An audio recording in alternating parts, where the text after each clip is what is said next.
prevé la muerte del 35 próximamente. Can you foresee the death of a 35 millimeter film? Yes, eventually it will eventually fade away, I think. It's still a very high definition image, just by its nature. It's very robust. You can take it anywhere. It's still a very good image. It's still the best image, I think, to capture film on.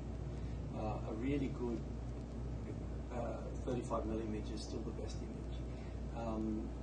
But that won't be forever.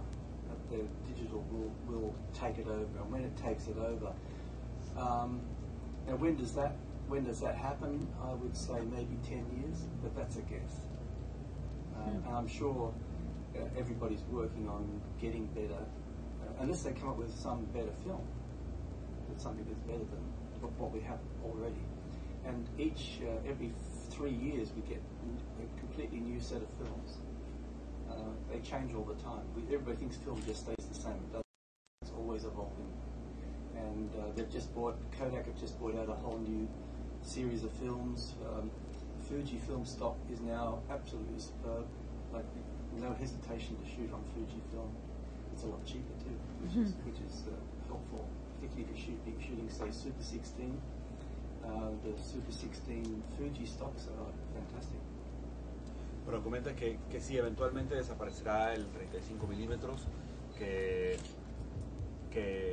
probablemente en los próximos 10 años, que sin embargo aún el día de hoy sigue siendo el formato de mayor calidad y de más alta definición para la captura, y que bueno, que no hay ningún formato otro que lo supere, ¿no? Que a menos que saquen un nuevo formato de película que tenga mucha mayor definición o que tenga mucha mayor calidad, él cree que eventualmente desaparecerá el 35 milímetros, pero que el día de hoy tenemos las mejores películas que se hayan tenido, que Kodak saca películas cada 3 años, que la película Fuji, que nunca ha tenido mejor calidad, que ahorita él no dudaría en ningún momento en tirar con Fuji, que en la calidad para película de 16 milímetros para tirar en Super 16 y después hacer el blow up a 35, él recomienda 100% el stock. Do you think, I want to ask you a question. Do you think that there could be a certain, maybe a digital negative? I mean, that you would have a camera that would record digital on film, maybe? Shoot on digital. Shoot on digital and then print the name, digital info on film, so that it won't fade away. Well, we do that now.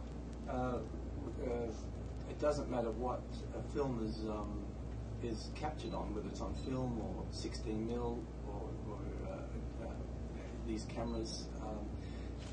You can transfer that to a digital, what they call a DI, a digital intermediate, and that then is outputted to scanned onto film, and then can be projected in a cinema. So you can have 8 mil or little handy cam footage. You can put that onto 35 mil and project it.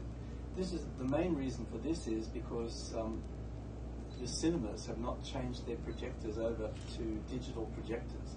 Now that's quite expensive to make that changeover, and they're a little bit resistant to going digitally.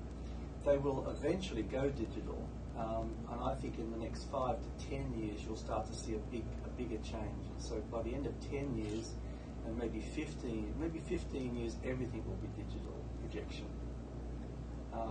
But I don't think people will stop shooting film. It may slow down in about 10 years, but I think there'll still be film. There still will be some room for film. Le pregunto que si, bueno, que sucedería con tener un negativo digital. Dice que, bueno, que se hace actualmente, ¿no?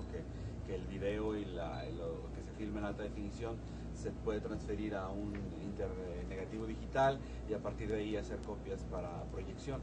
Que dice la principal razón por la que se hace esto es porque los cines no están preparados para proyectar digitalmente y prácticamente todos tienen todavía un proyector de 35 milímetros, ¿no? Que él cree que a más tardar en 15 años desaparezca completamente la proyección en 35 milímetros y que sea toda digital.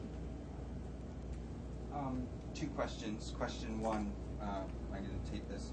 Question one is, how does it make you feel to be an Australian filmmaker coming to Mexico? First question. Second question is, what would you say to the Mexican filmmakers? What kind of experience would you impart to them? What has made you survive over the years in making film?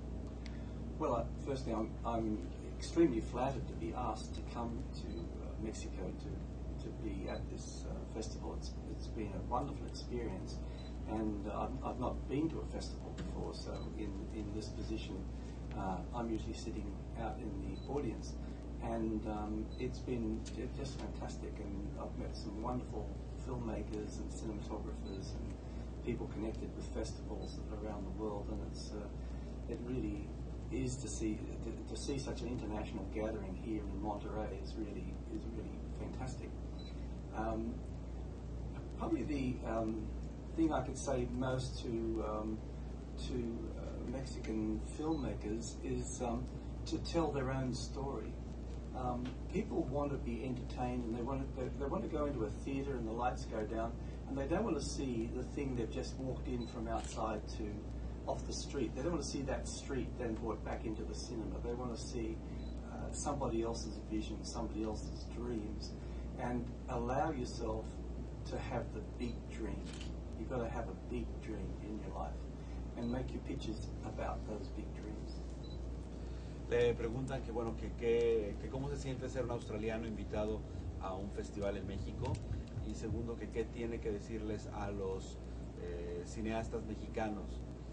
Para la primera pregunta responde que se siente muy honrado de que lo hayamos invitado, que nunca había estado de este lado en un festival, que generalmente siempre está sentado entre el público viendo la película que se está proyectando, y que ahora el estar enfrente ha sido una muy grata experiencia.